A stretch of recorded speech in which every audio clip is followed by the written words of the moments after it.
Good Thursday afternoon, everybody. Hello, and welcome on into the PWTorch Fireside Chat for August 25th, 2022. I'm Zack Heydorn. You guys know me. That's Tyler Sage. Tyler, what's going on? Hey, not much. Good to be here at our normally scheduled time for both of us. I know it's very exciting. Also, the rating just dropped for last night. I don't know if you want me to report that here. Oh yeah. Report away, my friend. It's a good place to start. It did 1,049,000, if that makes sense. Okay, so a million. Let's call it a million. Yeah, million, 1.05, right? And it did a 0.34 on the demo, number one on cable.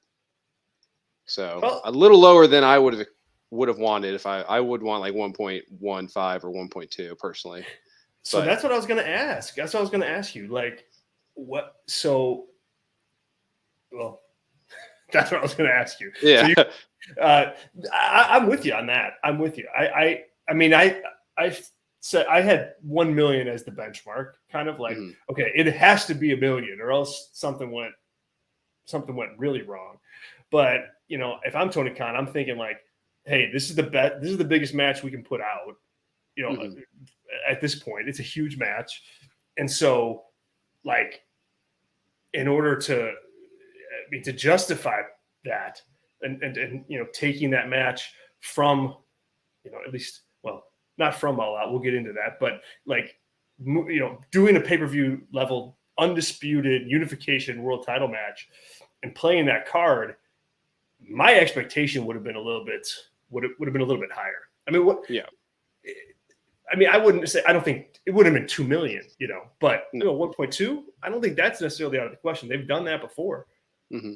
And I was there live. So I have a question for you. Did the announce team or the broadcast announce that it was going to start at 9:00, or did they give kind of a heads up because I think that if they did not, that would definitely hurt at least a quarter or 2 quarters of the rating. If you didn't tell people like, hey, it's going to be on at 9:30, like be here then, you probably would have gotten up to a 1.3, 1.4 live. Maybe not for the whole 2 hours, but for that segment. They did not. Well, I mean, they did like right before, you know, they were going to go to the match, but it wasn't like, you know, the Cody countdown clock or anything like that, yeah. Right? Like it wasn't that. So I mean, look, I just wonder like what goes into that, right? Like, you know, it's such a big match to put on TV. But at the same time, when you look at it, it's like, okay, it only had like 1 week of build, barely 1 week of build. And I guess the way I look at it is too, okay, so for the AEW audience that you already have, you have this big match that you feel like you kind of rushed into, right? But still a huge match. Okay, I'm going to watch. But to me, the goal of a match like that also is to like get new eyes, have them watch your show because they're there for that big match, and hopefully retain some of that viewership going forward, right? I don't know that the way I thought last night's show was pretty good, but I don't know that the way it was booked is going to serve that second goal of holding some people, because, you know, I liked the title match just for what it was. Like it was more of an angle, I think, than an actual match. But I think it's good to throw out there every so often that, hey, these matches, they're not all good. They can end at any time, right? I think that's a good like precedent to set. At the same time, though, you got to be careful with that, because you don't want people to go, oh man, I tuned in for this match and that's it. Like, this is the best match that you can put on, and that's how it's going to go. So like, there's that meta thing going on too. But it's an interesting conversation to have, because I just wonder if somebody was like, oh man, I'm a big Jon Moxley. I like Dean Ambrose. Haven't seen him in a while, and I remember CM Punk. Oh, it might be fun to check this out. And they do. I don't know if there's anything that happened in that match that's going to bring them back next week, or the pay-per-view for that matter. For sure. I mean, it was definitely, like you said, felt more like an angle than anything, and or an escape hatch out of maybe, you know, I don't know if we want to get into conspiracy theory corner already, but you know, it felt like something other than a story culminated in that moment. There's lots of potential, but it certainly wasn't that, or else Tony Khan is not going to get his 17th Best Booker of the Year award for me personally. So, well, you were in the building. I'll tell you this, on television, it felt like a big fight feel, like going into the match, the entrances, it all felt just really big. And at the same time, it kind of felt like everybody was happy that Moxley won the match. Is that how it came across? Yeah, I mean, certainly electric. The last time I can remember something like that is another Moxley related moment, and that was him debuting at the first Double or Nothing show, which obviously is a huge event. After you have Kenny Omega and Chris Jericho main eventing, you have Jon Moxley premiering. That is a huge moment, but it felt like that level. It felt like in Cleveland. I'm from Columbus, but I go to Cleveland occasionally for sports, and there was the first UFC that Punk fought at. The main event was Stipe Miocic defending his UFC heavyweight title. I think against, it wasn't Cormier yet. It doesn't matter, but it was he's from Cleveland, right? So it felt like literally the same sort of environment where he comes out to the MGK song about Cleveland, all that stuff. It was like hyped as all get out, and it's a real fight, and people are all behind one guy, which is hard. Usually UFC events at a neutral site, more or less. And it felt sort of those vibes. Obviously less people at the show last night. But yeah, it felt like everyone was behind somebody, and everybody wanted someone to win pretty strongly. And that's kind of the benefit of occasionally doing, dueling chant type matches, is that you get everyone is engaged in one way or the other. And it felt huge. But yeah, I mean, it was, as soon as he hit the double paradigm shift and Punk was selling the foot, I was like, oh wow, they're going to end this right here. Me sitting there just watching it. And then, but to get the pin, everyone thought it was going to be a kick out WWE style, or like the main event, which was full of near falls. So like just random people around me were like, what, that was it? They were like shocked and all that. But so I would say, yeah, everything that you can infer from watching it was kind of how the real feel was there. Well, I mean, that's a good side for AEW, I mean, I think that's a good sign. Lots of angles to take this from. We'll get to it. Antoine, Dr. Ross, Tracy, James, hello. Thank you guys very much for being here and supporting the show. And stick with us. We got a lot of good things to discuss. And drop your questions in, drop your comments in, and we'll get to as many as we can, like we always do. So, Tyler, let's keep with this for a minute. Well, and probably for longer than a minute, but 40 minutes usually is our opening. 40 minutes. Yeah. So, okay, they did this match. They got a pay-per-view. All Out is in, a week. Let's just call it 10 days. What is afoot here, in your opinion? Now that you've got almost 24 hours to sit with it, I've got my perspective. I think it's a little bit more obvious than everybody's making it out to be, but I'll throw to you. Yeah, was that a pun, by the way, before I get going? Wait, no. You said okay. You said what is a foot, and I was giggling. I mean, yes. I've been thinking about that since last night. There you go. Yeah. Well, definitely something is a foot. That's for sure. That's, at least it piqued my interest there. I mean, yeah, to go down now, conspiracy corner. To me, and we talked about this as, Punk was out and Moxley was doing a great job as interim champion. And you and I had talked about, like, is this a guy you can take the belt off of right now? A guy that's super hot like this. So that's a part of it. But to me, and this is all just conjecture and just seeing how it works, as was very noted last week, I did not buy the CM Punk the day he comes back and there's this angle on TV, then reports come out that he's unhappy. Just, it's all too perfect. And to me, that was always going to be the match at All Out, was the unification match. But Punk is not ready at this time, and this was kind of a way to get off of it for the time being. He sold the foot. He barely had a match, and it's a story to tell later and get him off of the show until he can come back. That's the way I see it.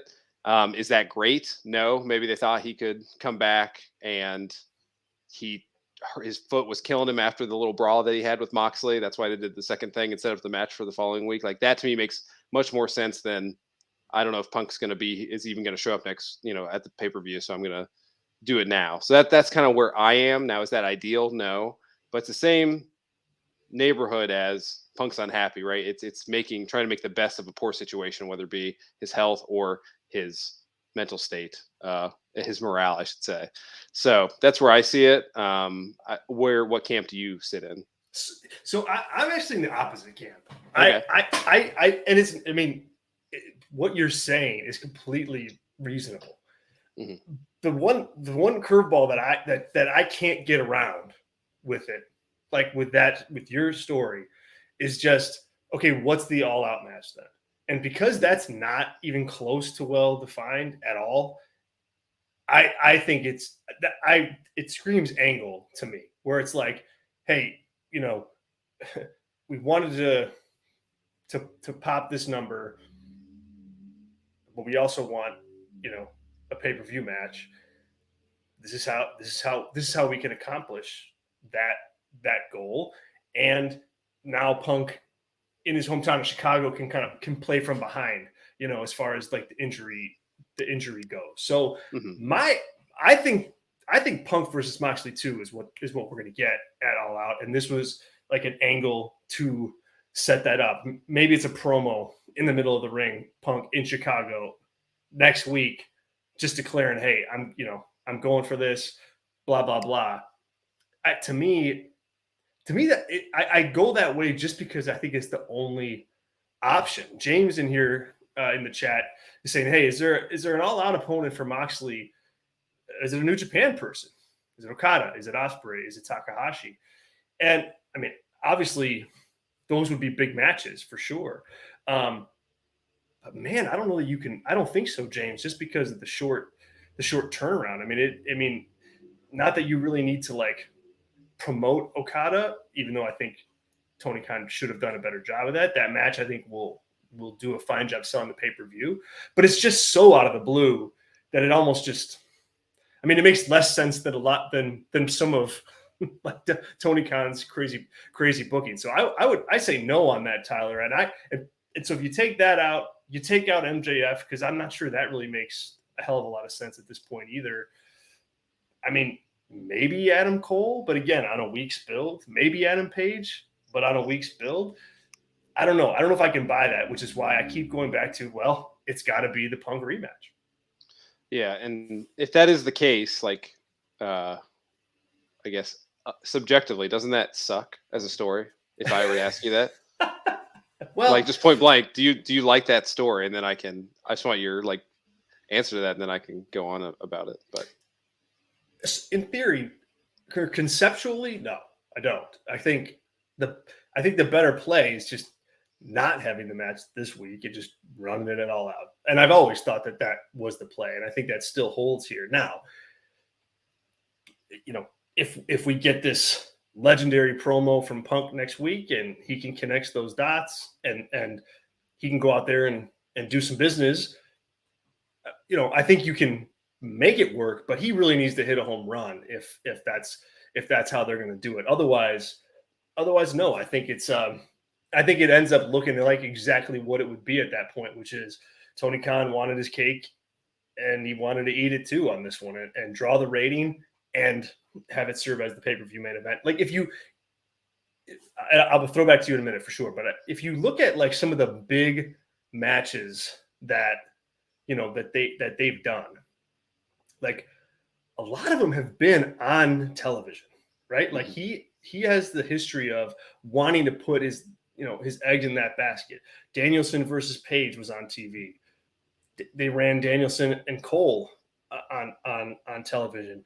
Danielson Omega was on TV too. Like that's some, MJF and Punk was on TV before it was on pay-per-view. So there's a precedent there for Tony Khan to run these matches and do them on TV. And then kind of let this just fall where they may. It's a little backwards in my opinion, but it is there. So hopefully that answers your question. Yeah. No, I mean, I think we're on the same page that the precedent is there for this to happen. It's kind of the Occam's razor of it all, is that this is always not always been the set in stone story, but it's a detour that was there to pop a rating. And I don't know if that is the case. If your story is the correct one, like I hope that's more accurate than mine. I would hope that I prefer a AEW where CM Punk is healthy and able to perform, as opposed to one where he's supposed to be back and then he tweaks it again, and who knows, he's in his mid-40s. Who knows what's going to happen there? Yours is a less depressing world. It just is a world of just an unforced error from a booking standpoint. And I don't know if the audience would deem you or I, on a scale of 1 to 10, how harsh we are on Tony Khan's booking. But I mean, I think I'm generally pretty gracious with it. And this would be like a total mess up for almost no reason. If it's just because, like, what's the story? Like, Punk goes out there and he says, like, hey, I literally needed help. I tweaked my planning foot and it's only going to be a 11-day injury, and All Out is 12 days after that. So I'm going to be A-okay. And yeah, Moxley beat me in 3 minutes, but I deserve a title. Like, AEW has never worked from the ranking system that way. Now Moxley would have to come out and be like, just like give it away, as opposed to Punk earning it, right? Like, AEW doesn't do stuff like that typically. So it's just such a heavy lift for 1 week to have Punk come out there and do that. And then, like, if he wins, he's going to win clean. Like, if he does win, he almost has to win underhandedly with someone else coming to help him, whether that be MJF or somebody else. Like, if he just, like, if you have him cut a promo next week, the match is set, and then Punk wins a 18-minute match in the main event. Yeah, it's in Chicago, but, like, I don't know. Like, what was the point of it all? Is kind of where I am. And, and there's been there's been stories that have ended like that, but not at the top of the card. Like, the top of the card's always at least made, hey, I see where they're going here. Like, okay, yeah, I see it's Kenny's time after the Moxley run. It's time for the Page run. It's now time for the Punk run. Like, whether they've all been perfectly executed stories, which I argue that they have not been, it made sense on, like, hey, this is the guy and this is what we're going to do. And this would feel just, I don't know. It would definitely bolster Jon Moxley to the hardcore fan base, I think, even more if he lost this match, because after, he was very much the locker room leader in the dark promo he did after the show. So interesting to see what happens. Well, I think, like, it will be interesting to see what happens. And I mean, and if you're right, like, to what end does this all happen? If this is a CM Punk heel turn, right? That is probably the only way that you'll get out of this going, okay, that made sense, right? Like, if that's what they do here, and Punk kind of he's kind of weaseling his way back into a title shot, right? Because he just got beat in minutes. So that's, heel thing number one. Heel thing number two, how does he win? If he wins heelishly and beats Moxley that way, that's going to get heat even in Chicago.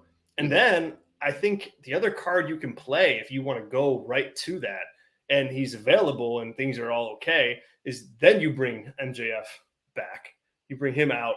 Now he's like the AEW, oddly enough, the AEW savior guy, babyface, who's going up against CM Punk. Like, that could work. Then you can also do the Adam Page rematch that Punk set the table for. You could do that too. So that kind of makes sense. But I think it speaks, man, to a bigger point that you're making, which is, like, you don't have, like, I don't know that you have enough of your top guys or women on these journeys with the belts at the end of the road, right? Like, there's just none of that. Like, name, like, a top star, right? Jon Moxley, okay, he's the champion. Like, CM Punk, now he's not the champion, but he's not on this, like, story at this point, but he's kind of hovering around this murky world title picture.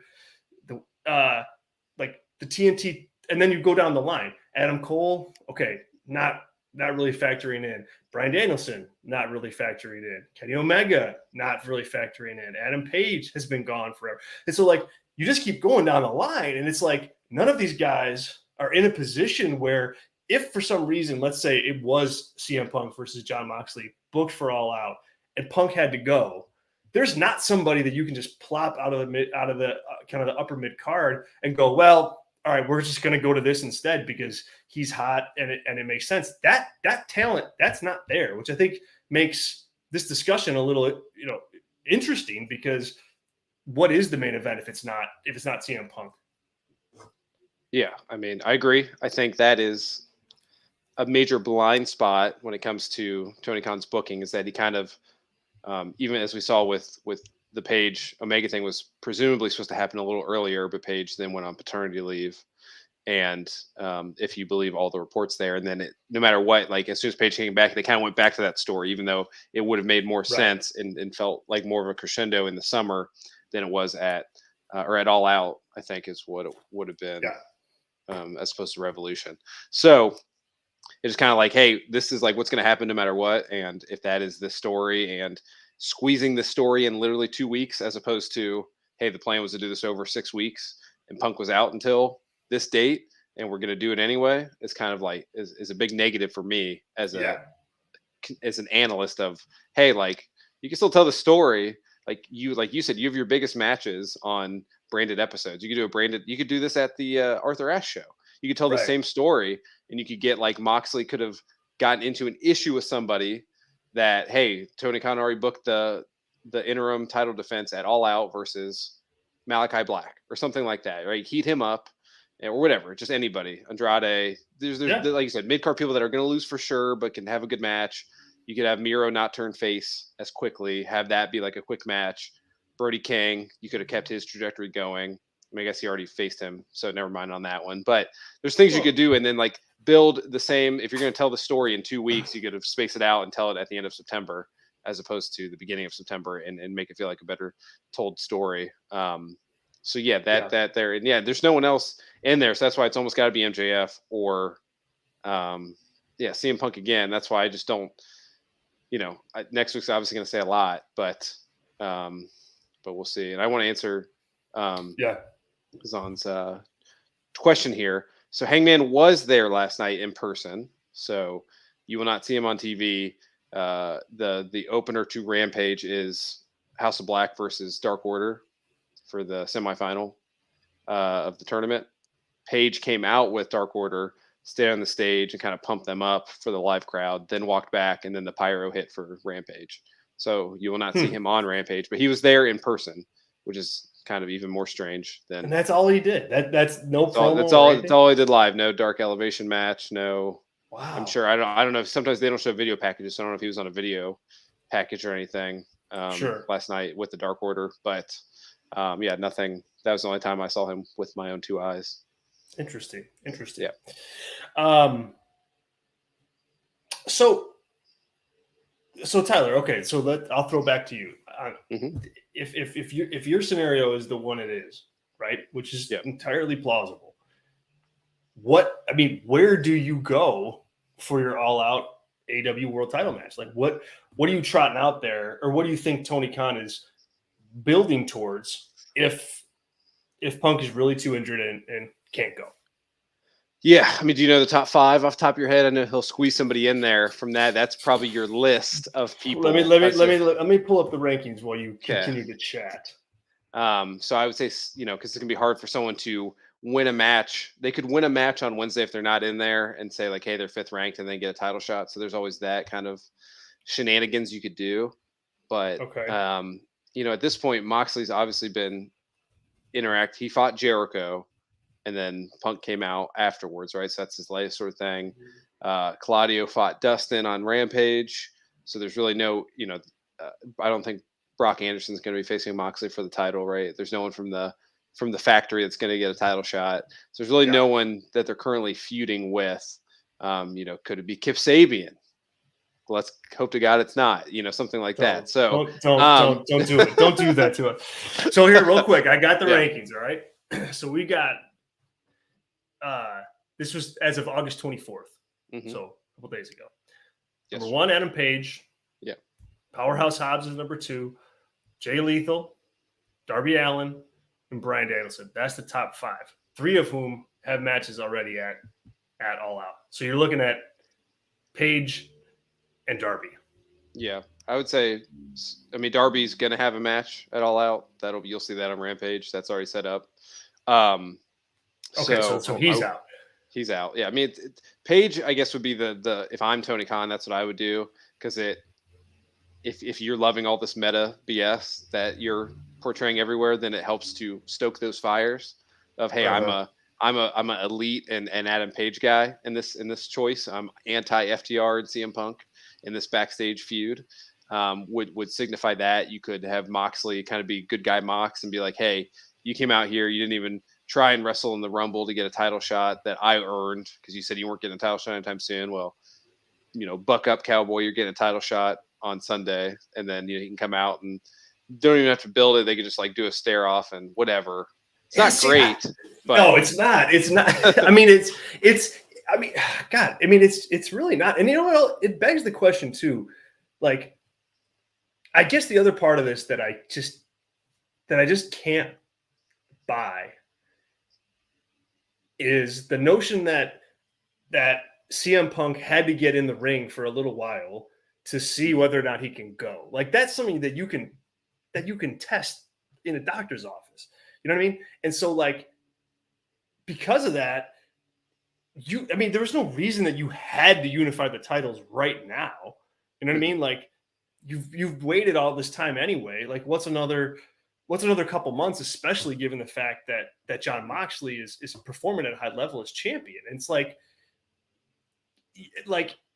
it just, to me, it's like in that scenario, if you know that there's some iffiness on Punk, like, build the Page matchup. Like, if that's where you're going to go, like, I just can't understand the situation as to why are we waiting until 4 days before the pay-per-view to build this thing, where it's like, whether or not Punk's going to be ready. And if he's not for sure ready, don't book him. Like, wait and actually build the Page match. Right. This is going to be so hard to squeeze that story that you outlined. And it's just going to come across as what it is, which is, a last minute throw together thing. Yeah. I mean, I agree. Yeah. That's why the title match being announced last week for yesterday was so shocking, because all these questions are like, how's this going to, what is the story? What is the grand plan here? And then there's no grand plan. It's like, so, if you believe reports that talent on AEW are not like super stoked about kind of going and not knowing what the plan is for them, kind of, radio silence, maybe a little rudderless creatively for a lot of them. I would say the positive here is that Tony Khan treats everybody the same. And he's got a plan for almost nobody in AEW, and it's just literally decided like, let's do a title match next week. That'll be cool. I'm not saying that's going to happen, but that's what's happening. But it is more of that than it's not, right? This is not like a guy who he may have booked a bunch of stuff on whatever that is. It a computer game from whatever that he booked like. Oh, he said like a lot of these are like matches he did, like it was not like a PlayStation game or whatever. I think it was like a PC game that you could like book, like you could like it put people in like book long term and stuff like that. I'm definitely the wrong guy to ask about that. Yeah.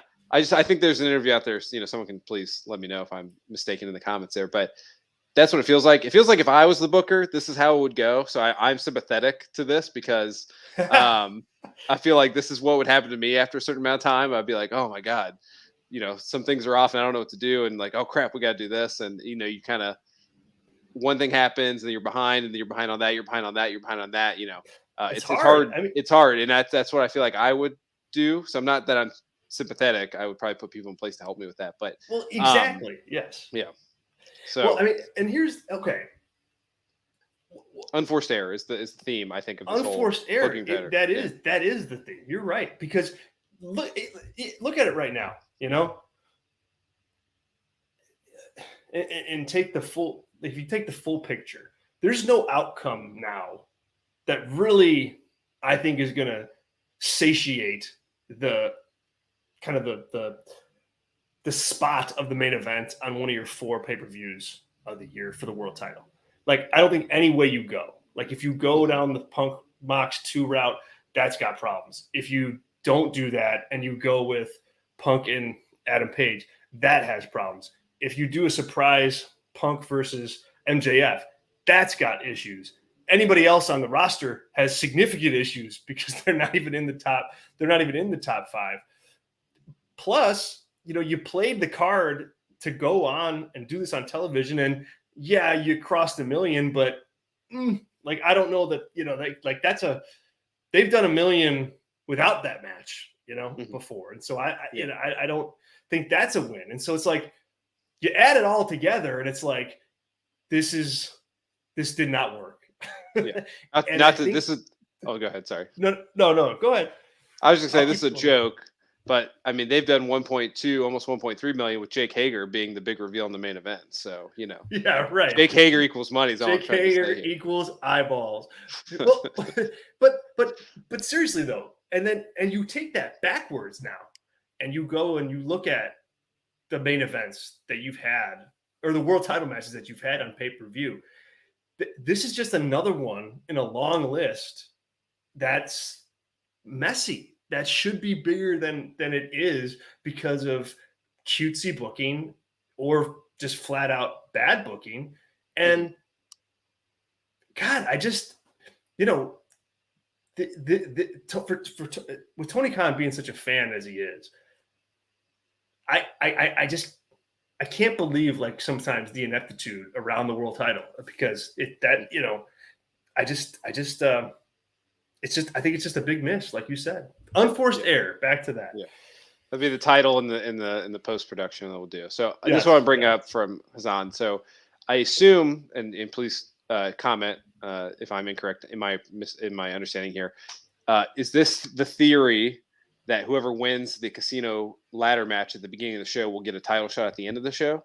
Because I think that is one way to AEW-ify their way out of the situation, and what really is important to me would mean that I'm correct in my theory here of what's happening. Because that's really the only reason I'm trying to push this agenda, is because it would, if they do something like that where, hey, these are the 6 guys in the casino ladder match, the winner gets a title shot in the main event. That's 2 hours to heel, or 3.5 for an AEW show.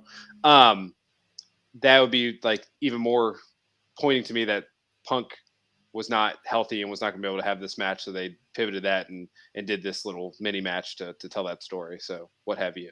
Would that be any better than Paige coming out? Would it be better, be worse? Or anybody, right? If anyone just comes out that's not CM Punk or MJF, I guess at this point, would you rather just be that sort of situation where you have that match at the beginning to make a challenger appear? Yes, provided that the people in that match are worthy of John Silver, Kip Sabian. Yes. But you know what I'm saying though? Like, yeah. Steven, and then 2 guys that can actually win, so. Bro, and then you have Malachi Miro, and then whoever, they'll just have a feud with each other after the fact. Yeah, but I mean, if it's Adam Page, and if it's Adam Cole, and if it's I don't know, somebody from, I don't know, even like Lance Archer, or like if it's got to be that for that to work. Otherwise, I think you just trot Adam Page out there, and you run with that. Let's get to some questions here. We missed a couple, and then I need to rant about something too. Cool. Hassan, we'll do another Hassan question. Thank you, Hassan. And Brandon, hello. Yes, I think it is Fire Pro Wrestling that you're thinking of. So, thank you for that, Brandon. Zach, you're back. Oh, you're still blocked? That's an unforced error on Zach's and Tyler's booking here. Sorry about that, Zach, but glad you made another account. Thank you. We'll get to your comment in a second too. And Tracy, I see you there too. We'll get to that real quick. But let's talk Hassan's question here in regard. Oh, and Hidden, we got you as well. Would MJF work as a face? Hands down, I say yes, especially now. I think so too. I mean, not that I am from the school of a Bruce Pritchard type, but I mean, on his work in the Attitude Era, whether he said it or just stole it and then made it his own, saying, so like The Rock as an example, turning him babyface at the height of his heel run was the best thing for him and made him an even hotter babyface. And I think that's what MJF was, at the time of the last time we saw him on screen was the height of his heel powers and converting to a babyface near the end of that promo. And yeah, I think he works 100%. I think he can, in his own mind, right? He as a heel, he worked and talked about injustices or wrongdoings that other people did to him, or why he deserved things, and you can easily spin that and be righteous injustice as opposed to kind of heelish injustice. So I think he could do a lot of stuff, and he could really build heels up, which is a hard thing to do in the wrestling business. He could be a dominant babyface that elevates heels by portraying them better than they portray themselves, or the company portrays them.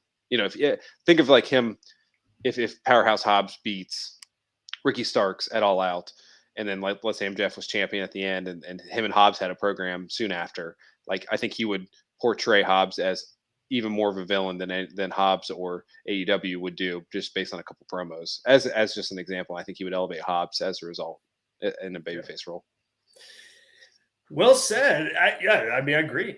And the only thing that I'll say about MJF babyface run is he has to just be the same.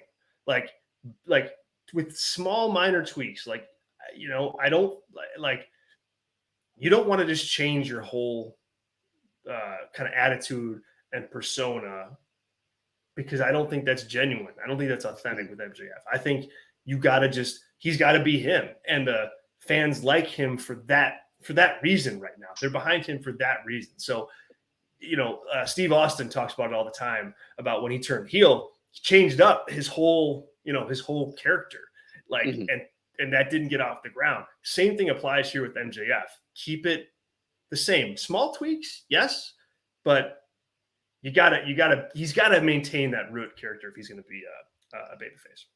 Agreed. Hitting. This is a great question. Would you say that AEW Rampage has officially entered WCW Thunder levels of underwhelming? I wouldn't be watching it if I didn't do the hits and misses column.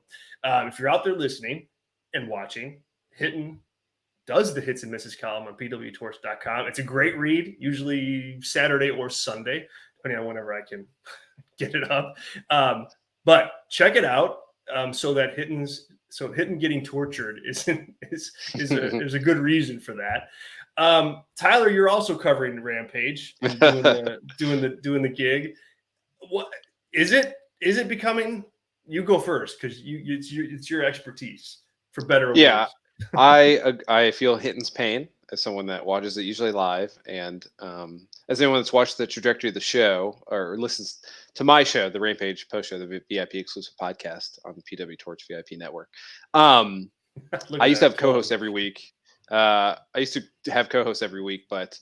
not that it was hard to, but it was more of like, is this really even worth having a co-host for? Like, just to respect their time as a human being, my co-host. So that tells you what you need to know there. I just do a recap and kind of tell you how I feel about it now as kind of the show. But I think it being on 10 to 11 on a Friday night, especially post-COVID, during COVID, it was easy because really no one doing anything. But like, right. I think, unless, you have two small children, so you probably don't get out on Friday night as much as you would like to. I don't, but Rampage still isn't necessarily a priority. Yeah. But like, then you're just like going to sleep because the kids are whatever, send the week. Yes, so yes. If this was on like Thursday at 8, which I don't know why it's not, it's less of a delay from where it was, and it could be on TBS. What's on the Star Wars, one of the 9 Star Wars movies? It's about all TBS shows. It's not Dynamite. So, I don't know why it's not like 8 to 9 on a Thursday. I think that would certainly help my thing for it. I don't think it would be any more impactful,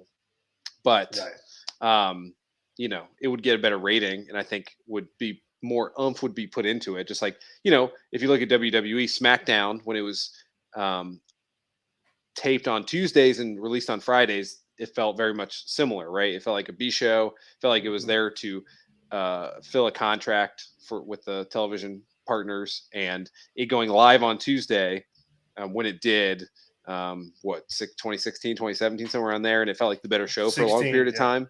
Yeah, so that helped it. Not to say Rampage just go live. I understand the logistics there, but just being on a better time slot, I think, would certainly help. But yeah, I mean, this week is impactful, I would say, because it's building to matches at a pay-per-view. But yeah, most weeks it's literally there's 1 or 2 matches, and you can watch a YouTube clip of it and get a good shot there. So I agree. It is entering. I mean, it is, and not just WCW Thunder, but like you said, SmackDown of 2010 or whatever the hell it was. It's not a show that you need to watch right now. There's just not really any substance there. There's some good matches, for sure, but I think a lot of people kind of just wait and try and hear you got to see Moxley and you got to see Moxley and Wheeler Yuta. Okay, so you check that out after the fact. But there's no reason to watch that show, which gets into some comments down below. Here we go. This is a great point. Do you think AEW Rampage should be used as a story progression show more than just a wrestling show? Zach, you're in here saying absolutely not, right? And it is a good hour of TV if you watch it. Like if you just want to just see a couple good wrestling matches, it is. But the thing of it is, I think Tyler, you have to make it. You have to give people a reason to watch it. It's a self-fulfilling prophecy. Otherwise, it's like unless you put something on there that's going to start the habit for people to watch because they know there could be an angle, they know there can be a story. If you don't put that on there, you're not going to have that type of viewership. And so, yeah, you're going to have to take it on the chin for a little while because you have to build up that type of practice and you got to get people, excited to watch the show. It won't happen overnight. But if this show wants to build from, let's say, 500,000 viewers on average to 700,000 viewers on average, that's a big swing. And so you have to layer in stuff on there that people want to watch. And I don't think that's just good matches. Clearly it's not, because the show's not, it's not thriving right now. Yeah. And, it's also similarly formatted almost every week now. There's no kind of excitement. Like, even Dynamite last night was paced oddly, all things considered, but at least it felt, real super long main event. You had the world title in the middle, the women's match in the normal spot, of course, but, right. All that. But Rampage is literally the best match is first because it's, 10 o'clock Eastern. And then you have usually 2 squash matches. And then you have some sort of super hardcore interest main event. And that's how this week's Rampage is set up. So, and that is designing some stories. And yeah, it's a good episode of wrestling television. It's not consequential, but to be fair, WWE TV has changed a good amount in the last couple of weeks, but still, literally you can watch no WWE TV and then watch Clash at the Castle and you're going to get everything you need to know in the videos leading up to it. So It's more of, do you like watching it? Those extra, the matches on TV, all the little flourishes you get, does that enhance your excitement of those major events? Do you like watching the pregame show before a football game? You certainly don't have to, but it's a way to kind of get juiced up for that match later on. So Rampage is not scratching that itch of I feel like hey, All Out Sunday and Rampage is on Friday. I really need to watch this as my last little fix before All Out. And when it's live, it does that. So I think this next week will feel more watchable than usual, but it's just not hitting that. And I think the time slot, as we said at the very beginning when it was released, the time slot is not helping. So yeah, time slot's not helping. And yeah, I think I agree here. Is it Say? I'm trying to pronounce that right, and if I butchered it, I mean absolutely no disrespect. But Rampage has to focus on stories as much as wrestling because. Hold on, I stopped being able to read. Because think about it, only an hour, and then you think about when it comes on super late. Yeah, so it does that. You it's just like my argument a long time ago with AEW Dark, right? Mm-hmm. If you want people to watch that show, you've got to put something on it that people want to see. And I think we've seen that Tony Khan, he's going to put stuff on there that, okay, maybe people will watch, maybe they won't. I don't really care. We're going to have this. It's going to be a revenue stream. It is what it is. But, if for some reason they're like, wow, okay, we need to generate, 20% more revenue with Dark. Mm-hmm. Okay. Then you know what you have to do. You have to put matches on that show that are going to draw more eyeballs. I mean, it's an obvious, it's it's an obvious thing. It's just not going to happen overnight. And I don't know about you, man, but I kind of get the sense that like there isn't really, I don't think there's any real concerted effort to grow viewership on Rampage at this point. Like I think they have their formula. I think clearly, we'll see for sure, but I mean, I think Warner is happy with the numbers that they're doing at 10 Eastern. So it's more of a content play than it is like, hey, we really need this show to do well. Mm-hmm. I couldn't agree more. Obviously, nothing that it's on TNT, right? I was getting confused. It's on TNT on Friday nights. Yeah, like nothing is doing anything even close to that unless they had hockey, and that's a push late on Friday night, or an NBA game, of course, would beat it. But besides that, nothing on that channel is going to do anywhere close to those numbers. I mean, I'm sure if you have like Aquaman on in that time slot, I haven't looked, but that's got to do like 50,000 people watching live, like maybe. What about more BattleBots reruns? I mean, I like BattleBots. Let's not get crazy here. It sucks me in after Dynamite. Yeah, that's like wrestling, right? When I think there's a comment, not to jump around on our comments here, from Tim about 1.6 million people watching the Punk Mox promo on YouTube. Let me real quick. So let's get to Tim's question, and then Ashley, I want to get to your thing. Thanks for tuning in, Ashley. I appreciate it, and definitely want to get to that comment because I think it's hilarious. We'll get to that in a quick second. Yeah. But Tim, go ahead, Tyler. Yeah, I mean, do you want to read his question? Is that what this? Yeah. This is? Yeah. How does AEW get a few more 100,000 fans watching Dynamite each week? There are definitely fans out there that aren't watching. 1.6 million views for the Punk Mox promo. So yeah, I mean, that is what's going to be my BattleBots analogy, right? Like that is something I would, me personally, I'm not, I'm not, there was the Jay Leno bot, if you remember in the 90s. That's kind of the Stone Cold Steve Austin of BattleBots. It had like his face and it flipped.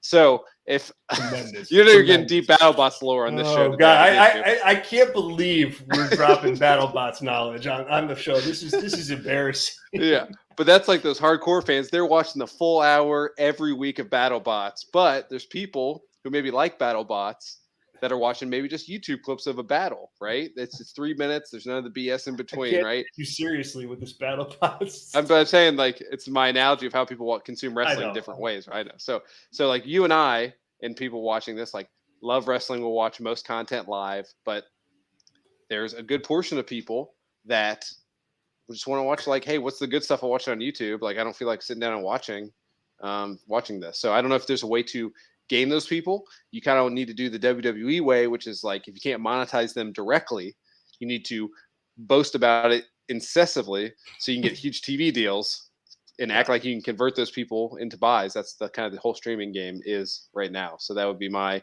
non-answer. And if I was a CEO, I'm sure I could spin it and make you believe that I could convert those millions of people to come over, even though I don't think I can.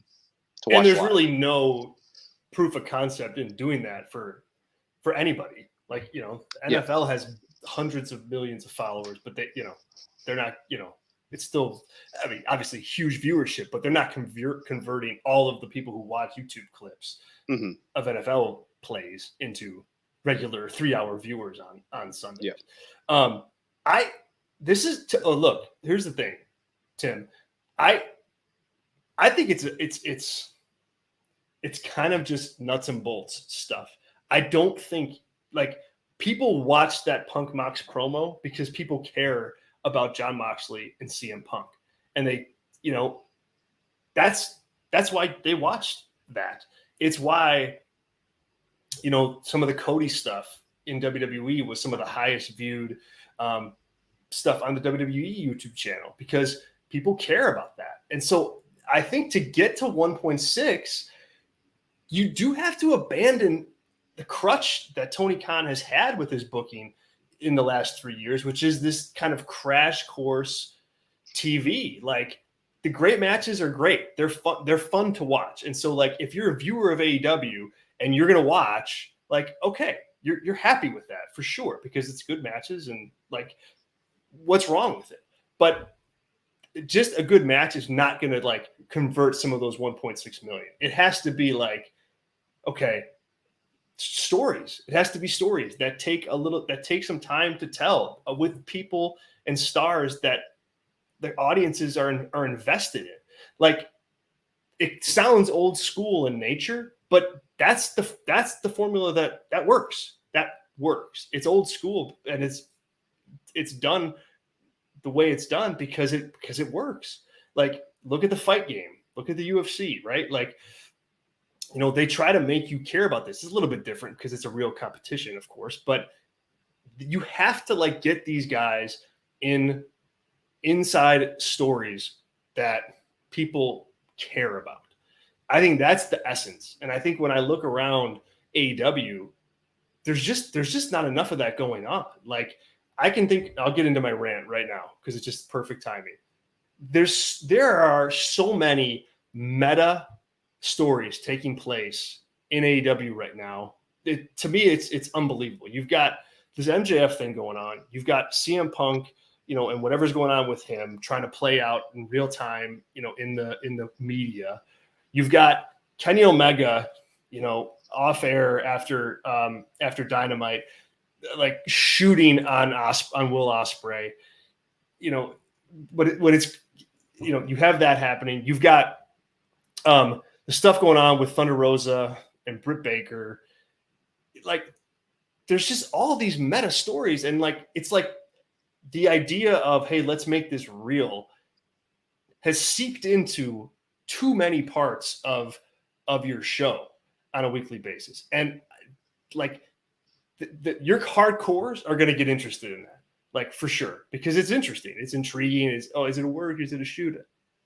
But when you take a step back and you look at all the meta stuff that's happening, it's all with people that are feuding with one another. Like, Omega and Ospreay are building to a match, like that's happening. The Punk and Hangman stuff, that's going to pay off at some point. But it's like, I don't think that there's 1.6 million people that care about that kind of story. Like, you have to get back to the basics and stop with this meta stuff. Otherwise, you're going to constantly be spinning your wheels to chase the next meta thing that ultimately, like, doesn't ever really have the proof of paying off in the proper way. Like, one of the reasons why I like Jungle Boy and Christian so much right now is that it's just a wrestling feud. It's just a wrestling feud, some good promos. They hate each other, and they're going to fight at a pay-per-view. There's nothing wrong with that kind of story. And I think that story right now with Punk and Moxley, provided Punk is healthy, that plays better than whatever the hell else they're trying to juggle around those two right now. So yeah. There you go. Rant over. Tyler, take it away. Just, crap on my rant if you disagree. It's just, that's the way I see it. It's way too cute right now. Mm-hmm. Yeah, no, I mean, I agree. I think, I tend to like meta storylines as a hardcore fan more than most, but I don't like it when, it gets into work shoot angles, right? Or like the way I feel about AEW right now, at least in the reporting and the backstage environment, is like, it's very cliquey, very high schooly, very like, oh God, I don't care at all about you guys' stupid feuds with each other that are like not related to the business. Like, if you're going to make a real backstage issue into a feud, it should be Eddie Kingston knocking out Sammy Guevara, allegedly, yes, right? Like, bring that. I need to see that shit on my TV. Suspended. The hell with that. Yeah, I need Eddie Kingston to be world champion tomorrow for doing what we all want to do for real to Sammy Guevara, right? Yes. Like, leaning into that is like what I would want to lean into personally as a fan, as opposed to like Punk got pissy about some off comment that Adam Page made, but Adam Page is also passive aggressive, so he's kind of hard to work with, and he doesn't really take instruction well, and blah, like that. I don't care about at all as a fan. Like, the way I see it is like, there's the HBO show Hard Knocks, right, which is following the Detroit Lions this year in their training camp. Like, I don't know the rating of that off top of my head, but a Sunday night football game in the fall does 25 million people, right? I'm sure Hard Knocks is getting maybe 1 million people watching it, 500,000, right? And that's kind of the percentage, the way I look at it, of like people maybe 10, 20, 15%. Maybe wrestling's a little higher since it's such a niche thing at this point, but it's a popular niche thing, right? But like there's things with everything. Like people want to deep dive on lots of stuff, but it's a certain percentage of the audience, and that's what this is. This is the deep dive of stuff, right? If you like The Weeknd, you can watch all his music videos, and there's YouTube rabbit holes you can go down that he's telling a story through everything of like him selling his soul throughout 10 music videos, which is like, I'm not going to watch that, but that's cool. But that's not for me, right? That's what this is. Like, I'm the casual Weeknd fan, but I'm not going to watch all his videos and get that, right? I'm more of a hardcore football fan, so I watch Hard Knocks to get the stories there. Yeah. But like, I see why people don't care at all about it, because most people are there for football to come. They want to watch it Sunday from noon to 10 o'clock, right? And they just want to zone out of the world. They don't want to know other humans' real problems that are on. They just want to see jerseys, laundry flopping around and hitting each other. They don't want to even think there's people in there. That's how some people want to consume wrestling, entertainment, whatever. Like they don't even want to consider them real people. And that's not even a negative. They just literally want characters on a screen doing stuff. And they don't care at all about, as soon as they walk through that entrance, they don't care one F about them. And that's like how most people view things in all media. So yes, I agree. Right. Well said, and I like the comparison. It's just, I mean, and I think it just would, this isn't a WWE AEW argument, but like sometimes those stories just work better. And if you're going to do the meta thing, okay, fine. If you feel like you have to do it, or like you said, you're a fan of some of it, okay, just do it with one story. You don't have to do it with four of them. Like there's diminishing returns as far as that goes. I got to get to Ashley's comment here because I think it's really great. I want to get your thought on it, and also just having some good discussion in the chat. And hello to the folks who just joined us. Dustin, good to see you. We'll get to your question. In a minute. But to Ashley, we go. I went to the AEW Dark tapings this past Sunday, and they brought out the Trustbusters 8 times. My section got up and left on that 8th entrance. They got to shake up the Dark formula too. So, yes. So a couple things with this. We'll get to a couple comments here, and then Tyler, you and I can debate.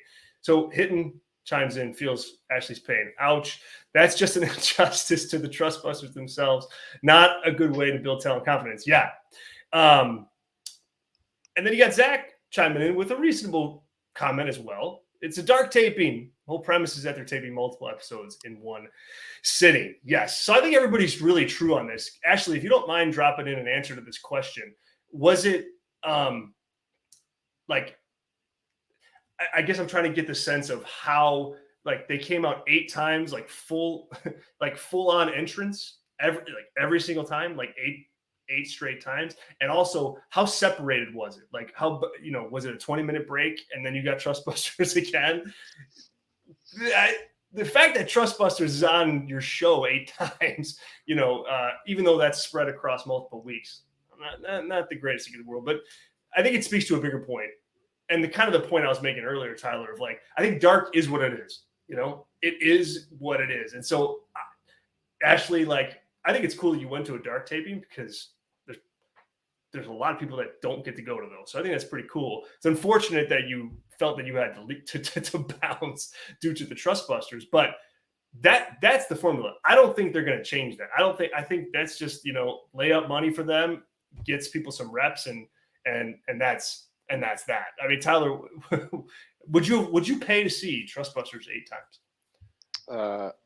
I don't think I would. Can you tell me who's in the Trustbuster? Yeah, okay. So you got Ari Daivari as the leader. You've got Parker Boudreaux, not Bordeaux, as the muscle. You got Slim J as the best worker, which is a bad sign of your group when your best worker is Slim J. I think that's it. Is there a 4th person? No, I think that's it. Okay, well there you go. So hey, look at that. I didn't know how many people knew the Trust. It would have taken me a little longer than it's for sure. So. They were trying to recruit somebody, maybe Ricky Starks, but yeah. So, but yeah, no, it is what it is, and my understanding, because they film those like in Orlando, right? Like on the theme park site. So like hopefully those are free or very cheap to get into. And if you're a local fan and you don't like NXT, I don't know. It would not be for me, but I also don't like watching Elevation before Dynamite. You'll experience that next week, Yes, Zach. I will. And Yes. so I think it's not like it's not the hypest way to get your crowd fired up for a big show is having a bunch of squash matches but with people that you don't care about. Sunny Kiss, yes. Fourth member of There the it Trust is. Listeners. Yes, I knew there was somebody else. God, She is part of it. Yes. I forgot about that. Ashley, thanks for sharing that story. That's great. I feel like I'm going to watch AEW Dark the next few weeks to see that all play out like you had to. Great stuff. Okay, let's get to some more questions here, and then I have a WWE question that I want to get to also, Tyler. So we'll hold on that, and then we'll wrap things up. I want to get Dustin's comment. Tony's booking everything on his own, and he needs help with storylines. He needs to hire a booker. I know your answer to this question, likely. If I'm wrong, tell me. But if the answer, to me, I think it's clear. Like, why not at this point? You can still be like the end voice, but have someone that's running your TV. AEW is a way different company today than it was 3 years ago. There's significantly more content that you have to produce. There's significantly more talent that he has to manage. There's significantly more business dealings that he has to work on. Like, it's just bigger, and it got big fast. So this is obvious. I think there's a lot of good people out there that could fill the role.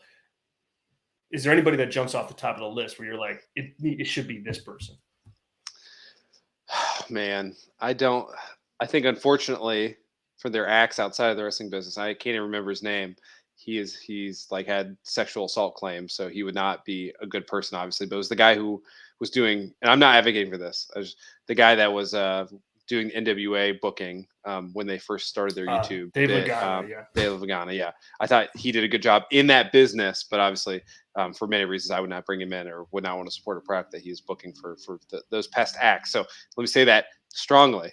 Yes. But yeah, I'm probably more aligned with Zach on this.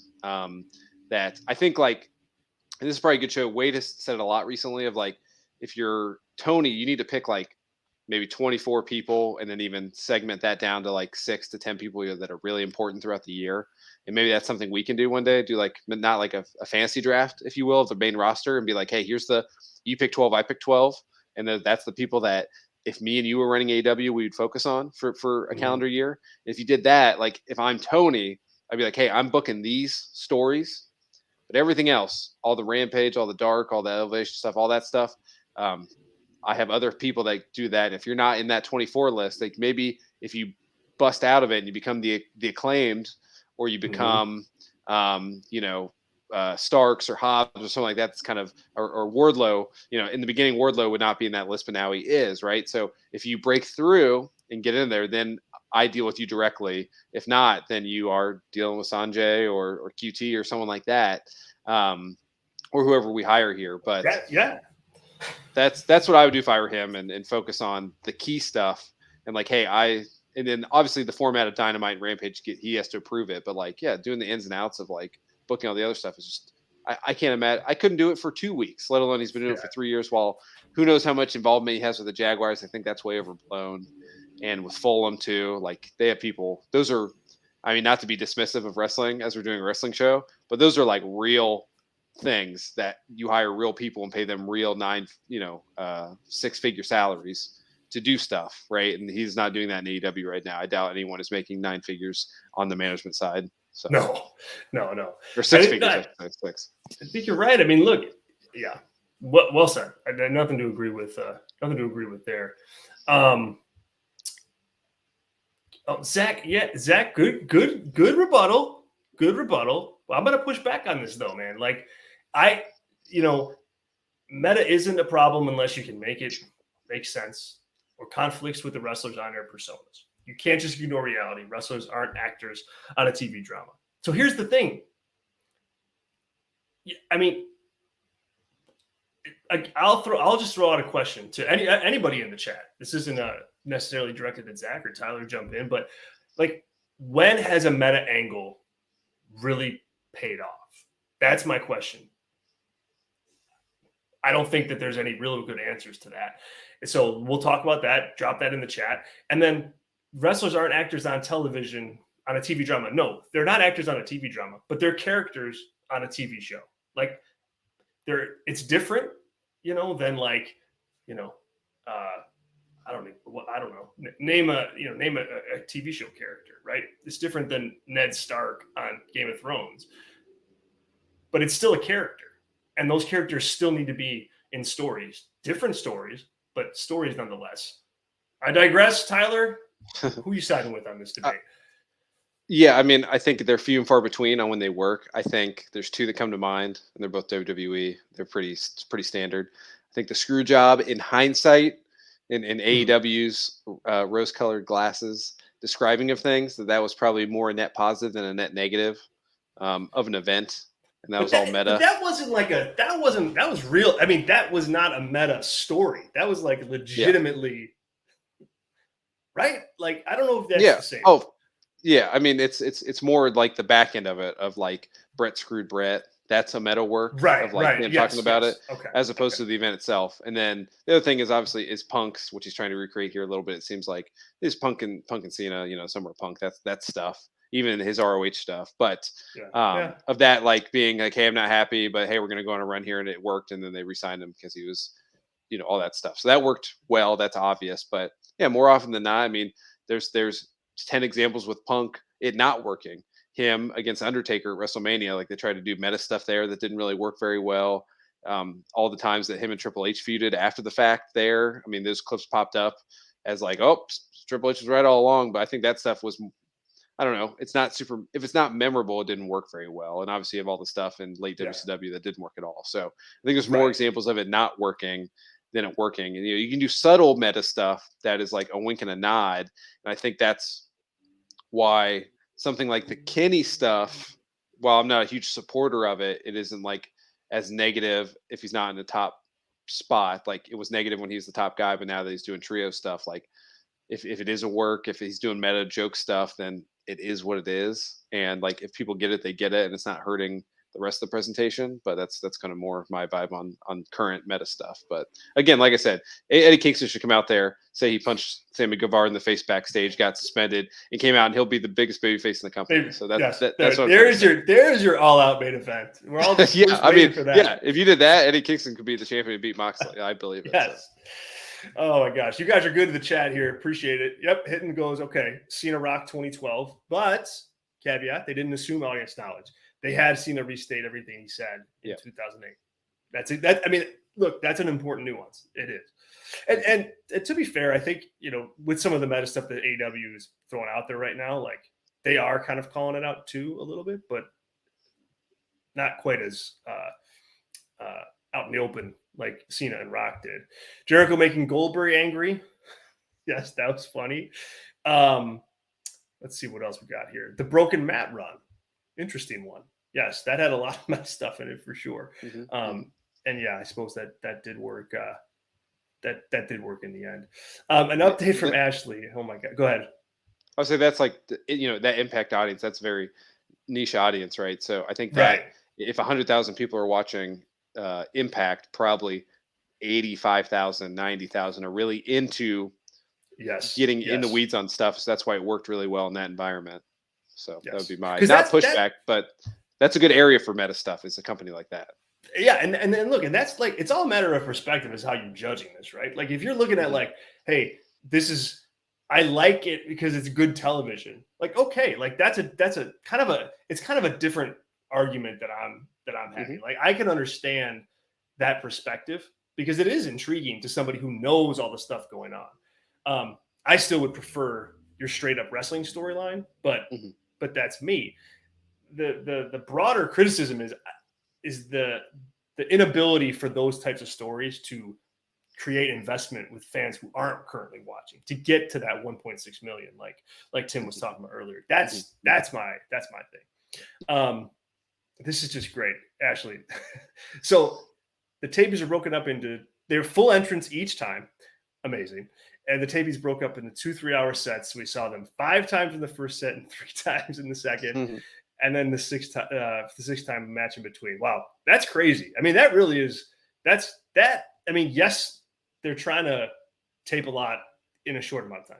I get that, but that seems egregious. I love to like corroborate that against someone else who's been to another AEW Dark taping to just see like, is it par for the course, like, or not? Because that's, to me, that seems egregious, even for that kind of show. All right, okay, WWE time before we wrap up here, Tyler. Yeah, we're gonna be kind of AEW heavy this week and next as we get into All Out and with some of the news breaking. But I ask you, Tyler, are you buying what WWE is selling right now from a creative perspective across both shows? There's been about a month now since Triple H since Vince McMahon's retired, let's put it that way. And we've seen some changes. We've seen some different presentations. We've seen the return of some stars that, 2 months ago, I don't think you could have foreseen being on Monday Night Raw or SmackDown, and Johnny Gargano and Karrion Kross. So I just ask you open-ended, are you buying these changes right now? Are they making you invest more than you ordinarily would have? I mean, it might be surprising, but like not really for me personally. Okay. I think they've been positive changes, but like, have my habits fully changed yet? No, I mean, they have not. Like, habits are hard to change, and I'm still not watching all 5 hours. I'm definitely not watching NXT. I'll trust everyone there, yourself, Bruce, Hazelwood, to keep me informed on that. But yes. If AEW's not around, then yeah, that changes things. But yeah, I mean, I only have so many hours to watch wrestling in a week live, and I still think AEW is more needed to watch, obviously, for what I do here with you and what I do for the Torch outside of here. But like I said, a lot of stuff you can catch up on, not watching it live, and I think that is a positive and a negative for WWE that you don't get with AEW. You don't get, you need context with AEW more than you do with WWE. Now, that being said, I'm very excited for the pay-per-view in Wales, and I'm split on who has come back. I'm very excited for, obviously Gargano, for who else just recently came back, that he just came back last week. But I'm not excited for like Dexter Lumis. I'm not excited for Karrion Kross. So it's kind of been a mixed bag for me on who those Triple H guys and gals are. And I think I like the Kevin Owens revitalization of his character. That's been like the prime example of what Triple H can do in his role.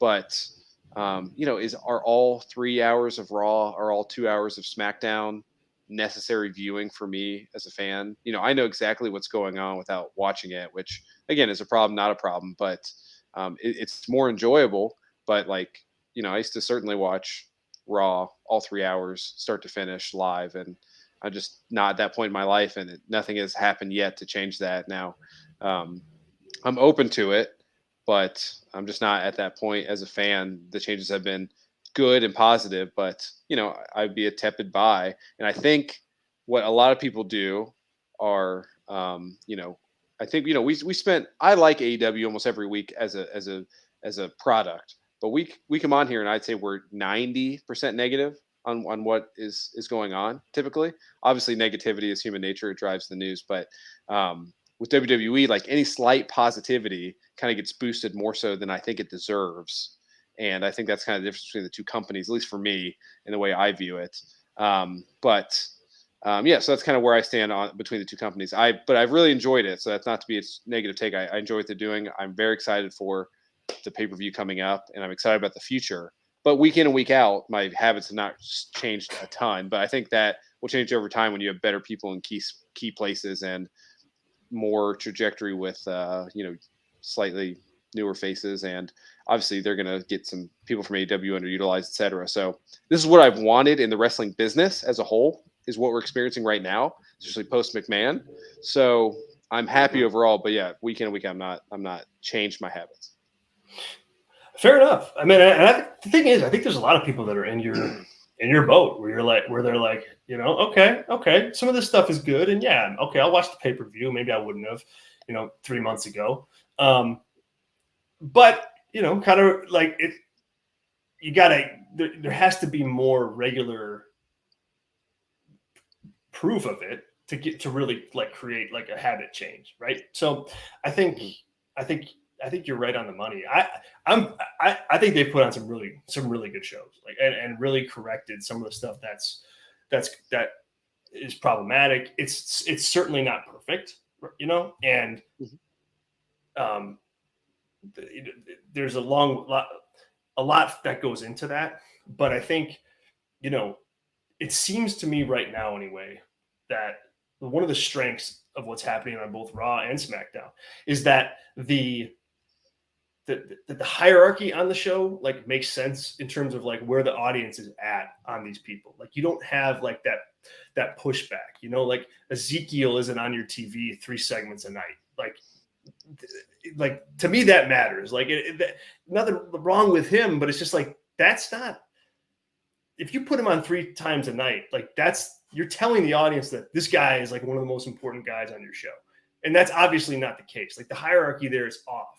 But here it's like, Rollins and Riddle get a good chunk of time. Kevin Owens gets a good chunk of time. Drew McIntyre, Bobby Lashley, like those guys get a chunk of time. And then it kind of goes down from there. And I just think that has really helped just flush out the show more effectively and make it an easier watch, because you're not like sitting through R-Truth nonsense to get to like maybe a good promo, in the middle of the 3rd hour. You know what I mean?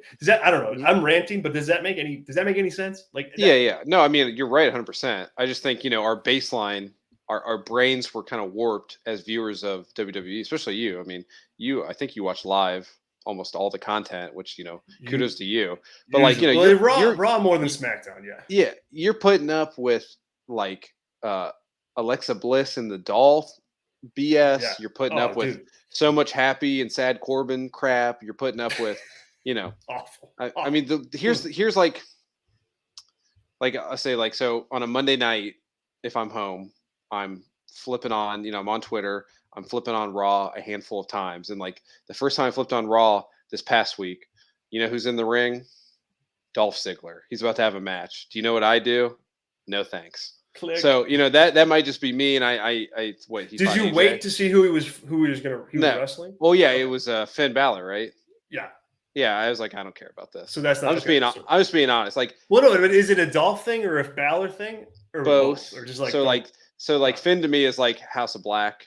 I don't really care for what they're doing. I don't think any of that works personally. But I cover the show, so I watched it all the way through.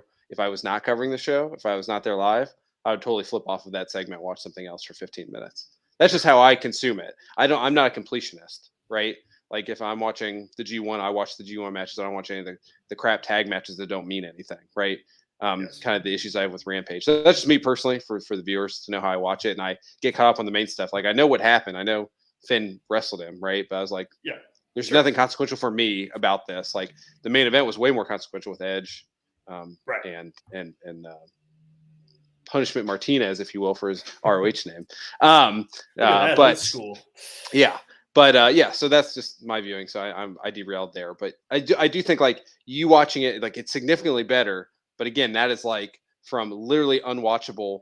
Vince McMahon would be fired if you didn't own the company level of creative work to now the transition to, hey, this is like passable, good entertainment. It's like a really bad second season of a show. They fire all the showrunners and they change it up, the same characters. And it's like, oh, the show's back to what it was in season 1. I love this. It doesn't mean it's the best season. It just means it's better. And that's what I think WWE is right now. It's not the greatest it's ever been, but it's a vast improvement. I just think we need to all keep that baseline of what it is and to keep it still improving, because we're real hard, and I am too, on AEW, because this is the only chance we've got of a second wrestling company. I think after this, it's done, right? If this doesn't work. And with WWE, we're kind of like, hey, this is what it is. If we get some good stuff, that's cool. And I just think like have the same energy on both companies is what I shoot for. So, well said, man. Well, real well said. And I think it's fair. I think it's totally fair to look at it that way. And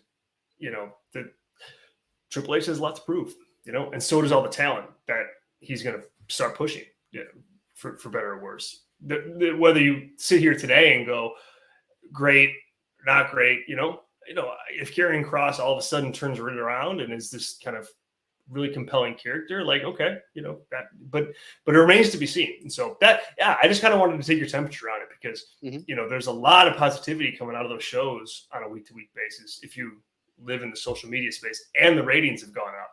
So I kind of like judge it both ways.